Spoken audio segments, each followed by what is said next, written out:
अच्छा जी एक बड़ा अजीबो-गरीब किस्म का सिलसिला है कि order booker, territory sales officer दुकान पे जाएगा। आपका क्या मानना है, आपका क्या कहना है इन दोनों रिलेशनशिप के बारे में, दोनों की इंटीग्रेशन के बारे में? What is your comment on it sir? Unfortunately ये बात आपकी सही है कि जो सेल्स ला रहा होता है उसको ज्यादा टेंशन मिल जाती है टाइम्स, और जो डिलीवर कर रहा होता है उसको उतनी नहीं मिलती। थोड़ा सा रियल ग्राउंड में जाते हैं। मैंने ऑर्डर लिया, ऑर्डर लेकर आया, पंच किया, पंच करने के बाद अगले दिन मैं डिलीवर करने जाऊंगा। बात सुने अली भाई, वो तुम्हारा जो इसको ऑर्डर ले आया था माल नहीं दे रहा, पैसा नहीं है उसके पास, दुकान बंद है, ये मसले मसाइल हैं। नहीं, आई थिंक एक सिर्फ कम्युनिकेशन नहीं है इसके अंदर, across the board I think कि ये एक ऑर्गेनाइजेशनल लेवल पे हमें एक चीज देखने की जरूरत है। इन the end the customer is always right. In the end the customer is right and yes the retailer always feel powered. Empowered. और मैं समझता हूँ कि customer is king, customer is always right. अच्छा जी एक बड़ा अजीबो गरीब किस्म का सिलसिला है कि order booker, territory sales officer दुकान पे जाएगा,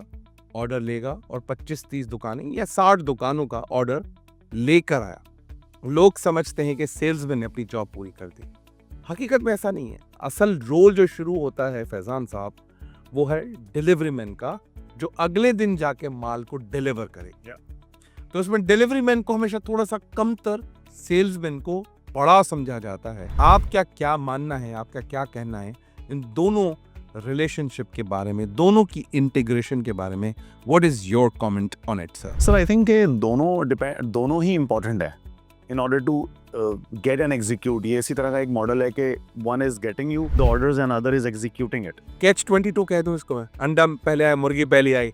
आई थिंक आप कह सकते हैं, बट मेरा ज़ाती ख्याल ये है कि इन दोनों की इंटीग्रेशन जो है यही हमारी जीत है एज एन ऑर्गेनाइजेशन। बिल्कुल सही है। ठीक है, और अनफॉर्चुनेटली ये बात आपकी सही है कि जो सेल्स ला रहा होता है उसको ज़्यादा टेंशन मिल जाती है टाइम्स, और जो डिलीवर कर रहा होता है उसको उतनी नहीं मिलती, और उसको थोड़ी सी सुनने भी ज़्यादा मिलती है जब वो लेट हो जाए डिलीवरी, या वो वाली चीज़ होती है। लेकिन साथ साथ मैं ये भी समझता हूँ कि अकाउंटेबिलिटी वाइज भी दोनों के अंदर फ़र्क है। अगर आप बड़ा कैंडिड होकर दोनों को देखेंगे ना, तो आपको सेल्स ऑर्डर बुकर जो होगा वो ज्यादा अकाउंटेबिलिटी लेता हुआ दिखेगा वर्सेस डिलीवरी द एग्जीक्यूटर। बिल्कुल सही।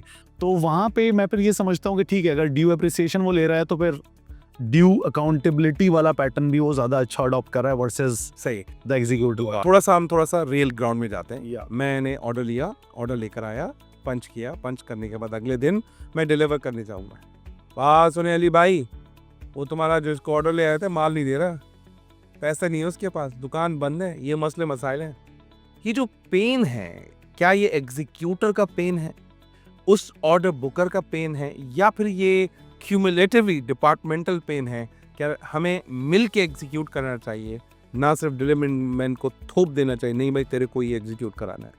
आप इसके बारे में क्या कहते हैं? कहाँ फुकदान है? कम्युनिकेशन को भी टच कर सकते हैं इस पे आप। नहीं, आई थिंक एक सिर्फ कम्युनिकेशन नहीं है इसके अंदर, across the board I think कि ये एक ऑर्गेनाइजेशनल लेवल पे हमें एक चीज़ देखने की ज़रूरत है, क्योंकि at the end of the day जिन लोगों की हम इससे बात कर रहे हैं, they are very much on the ground staff, humble background से बहुत हम्बल हैं, और डे टू डे सेम, मैंने कहा पहले कि हम रूटीन टास्क कर रहे हैं, एक सर्टेन लेवल ऑफ सैलरी के ऊपर ऑपरेट करें, तो ये इनका काम नहीं है कि जाके चीज़ों को स्ट्रक्चरली या स्ट्रेटेजिकली सीधा करें। ये फिर रिस्पॉन्सिबिलिटी आ जाती है आरएसएम लेवल पे कि we need to understand the market and how the dynamics of the market works, and फिर उसके हिसाब से अच्छा सर्टेन शॉप्स का अगर आपको बिहेवियरल चैलेंज आ रहा है तो that should not be part of your coverage, या कवरेज स्पैन का तो हिस्सा है, लेकिन ठीक है, मैं पेनिट्रेशन नहीं करना चाहता है। बिल्कुल सही। ठीक है, क्योंकि ये तो एक बिहेवियरल चैलेंज है जो कि मुझे आएगा, और मैं क्यों अपना पैसा यहाँ पे फंसाऊंगा बार बार जब मुझे एक बिहेवियरल इश्यूज आ रहे हैं। और ऐसा आई थिंक काफी मार्केट्स में होता है, और मैं सही, ये मुझे लगता है ये जॉब का पार्ट है। ये जॉब का पार्ट भी है, और आई थिंक ये ह्यूमन बिहेवियर का भी इशू है। और कहीं पे मुझे ऐसा भी लगता है रंजीत के जानबूझ के शॉप कभी कभार नहीं कर रही होती, उसके अपने चैलेंजेस और भी होते हैं।